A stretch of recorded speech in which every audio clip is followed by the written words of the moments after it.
Reds, the Russian Civil War. This is a game designed by Ted Rasher, published by GMT, and this is the second edition of the game.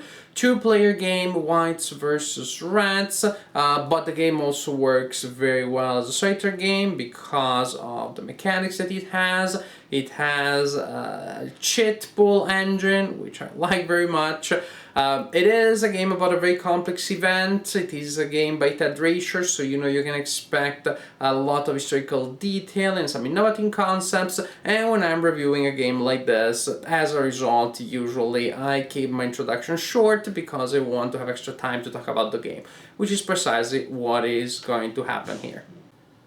This is the map of the game. It is printed on paper. I think it looks pretty nice. It covers a very vast area from Poland all the way to Central Asia and the White Sea up there. The map is divided in fronts. For example, here you have the southwest front, the south front, everything east of that line there is Central Asia. And the division in front is very important for the red player, for the activation of red units. This is a cheat pool game. Units are activated when their corresponding activation marker is drawn from a randomizer, which also kind of looks like a sippy cup.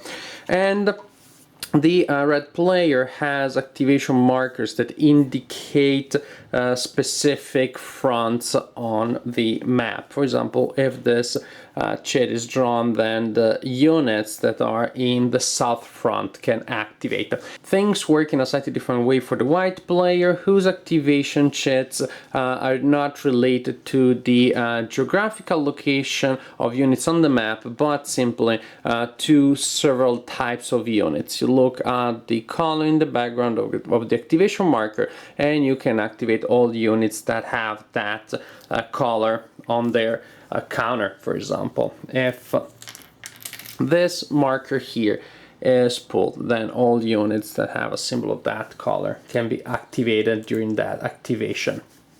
What is interesting also is that players do not receive all of their activation markers. Each turn, the white player receives 4 activation markers at the beginning of the game, and others are received later as per instructions on the turn track, and there are events that then may reduce the number of cheats in the cup. Then the red player will receive the fill staff cheat. This is a default cheat, it is always there, and allows the player to activate any one front that hasn't been activated yet. Then another interesting thing is that because of random events, the red player will receive leaders that are placed on this track here that has a box for each front. At the beginning of the turn, when the players are preparing the activation pool, the red player receives a marker, an activation marker for each front that has a leader there. For example, here we have north and west, so he plays the corresponding cheats there, and then the red player can select another activation cheat for each 2 fronts that do not have a leader.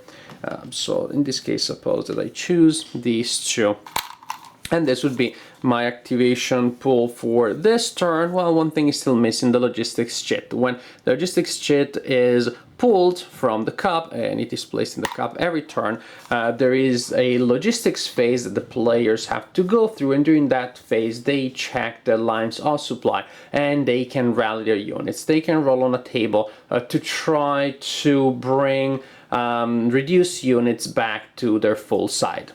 At the beginning of each turn, each player will roll on his random events table. Each player has a different random events table. These tables will generate specific events and also will bring in special units for the players. Aircraft, partisans, it can be armor trained, river flotillas, different types of units that you do not know exactly when they're going to join the fight. Very interesting. The red player also will receive red leaders that, as I showed you earlier, are very important for the red player to coordinate action in multiple fronts. Then you have the strategic movement phase, in which each player can move a limited amount of units using rivers and or railroads. And then you prepare the activation pool, which is what I showed you earlier. Finally, you have the activation, the operational part of the turn, in which players will draw chits from the activation cup and will activate the corresponding units. Units on the map have several values printed on them. The number to the left of their symbol is the manpower. Here it is 4. Then units have a modifier that is used in attack, a modifier that is used in defense, and a movement factor.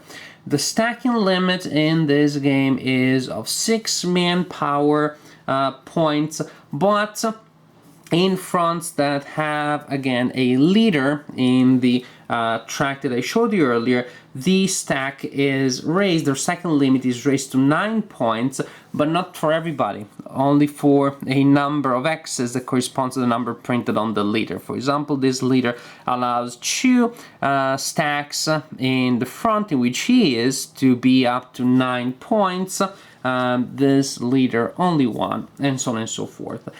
Stacking limits are very important in this game, not just because you can put together a lot of units, but because the combat factor of the units actually corresponds to the number of manpower points that you have in an X. So manpower is both used to determine the strength of the attack and the stacking value of the units. Anyhow, units that are activated during this phase can move and or attack. Units can move up to their movement factor as modified by terrain. All units projectiles are controlling the 6 axes surrounding them. So you have to stop when you enter the zone of control of an opponent. Supplies are very important because supplies only extend within 1 hex from railroads and rivers that then can trace a line back to your supply source. So there are just areas in which you should not go or you will be automatically out of supplies. After your units in a certain front move, all the units that you could activate that turn after they move, then those units can attack adjacent enemies. Combat is pretty original. There are a couple of interesting ideas here. The first thing, it seems pretty traditional, which is you compute the combat odds by comparing the total manpower of the attacker with the total manpower of the defender. In this case, we have 8 to 3, so we have 2 to 1. You keep that in mind, but there are a couple of other things that you need to do before you look at the combat result table. At this point, both players roll a die, a 1d6, and they multiply the number that they rolled by the number of units that they have involved in the fight. Simply the number of units, doesn't matter the quality. So in this case, both players will multiply their die roll by 2 because they have 2 units each in that fight. So the white player now has 6 and the red player has 10.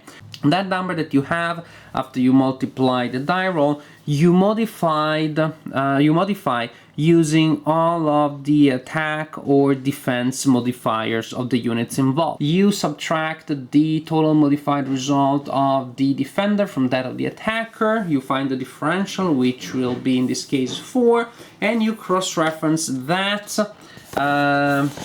differential with the combat odds that you calculated originally, and you see what the result is. A small a or d indicates that the unit of the attacker or the defender is disordered, and the disordered unit that is disordered again is eliminated.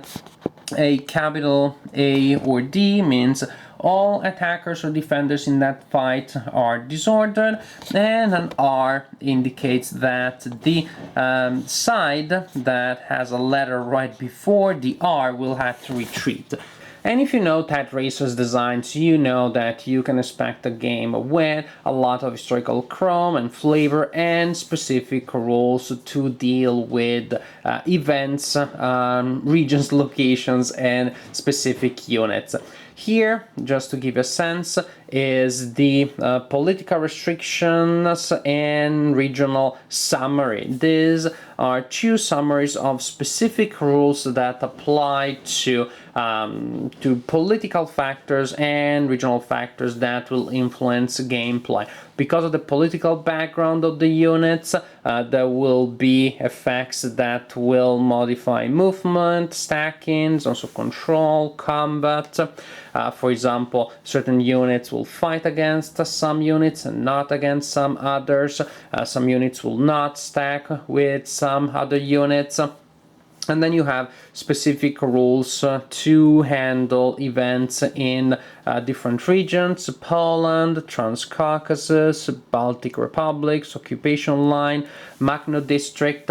Poland in particular has a set of rules to handle when and how Poland enters the war, what are the conditions for Poland to negotiate a peace with the opponents.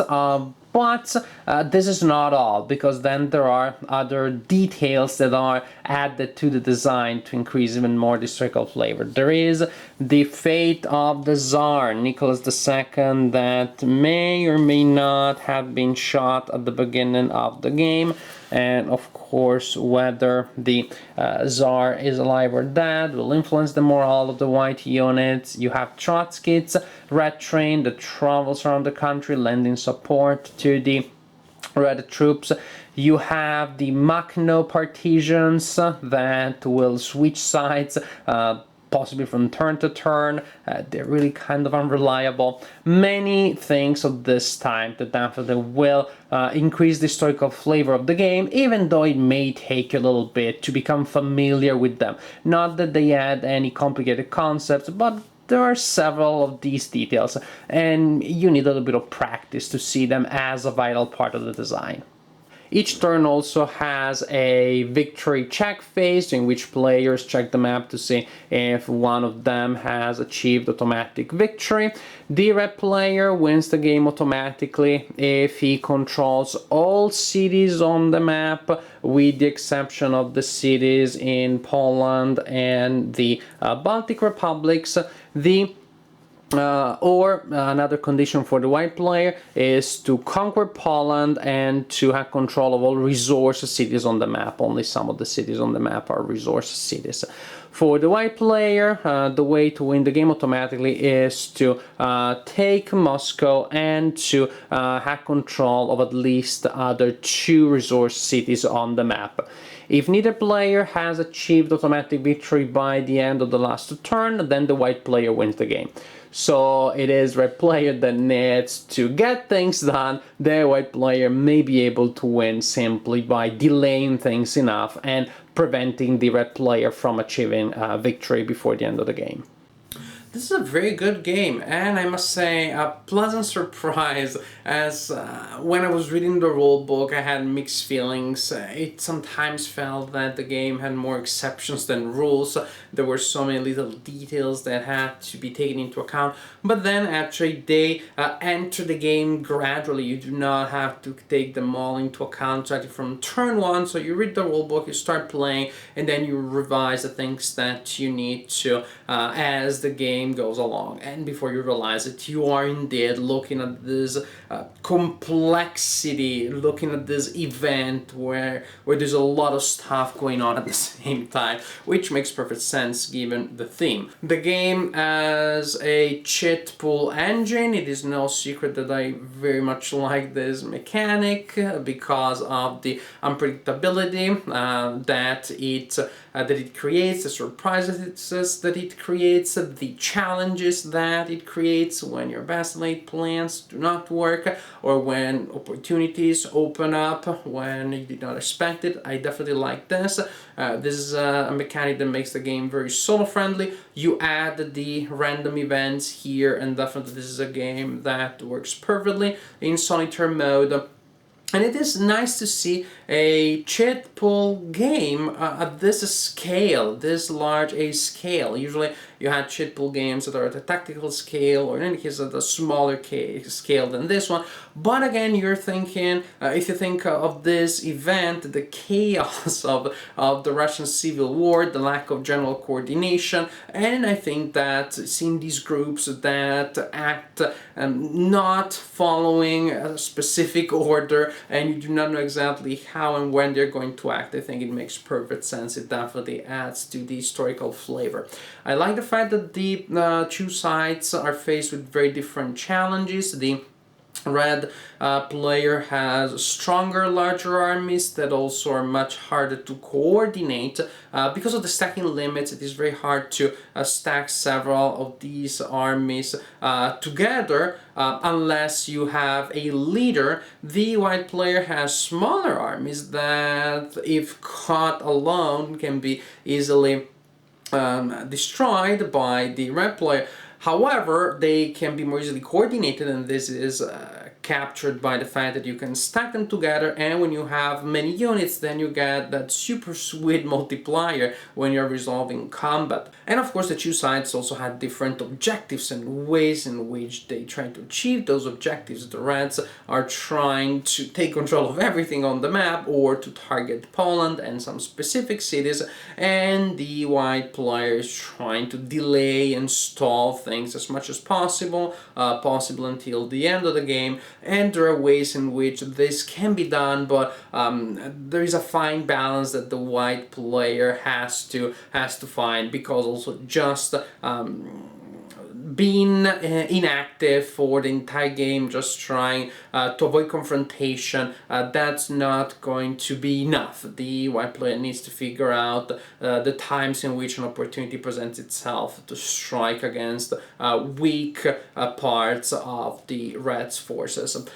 Overall, this is a design that has a lot of detail. It is a very rich experience that comes out of a game that, after all, is not too complex. It is rated as medium by GNT, medium complexity, and I think it is an appropriate grading. Overall, I had a good time playing the game. Rats by Ted Rasher, published by GMT, is a game that has a strong historical feel, fun challenges in terms of gameplay, and it is a game that I personally would recommend.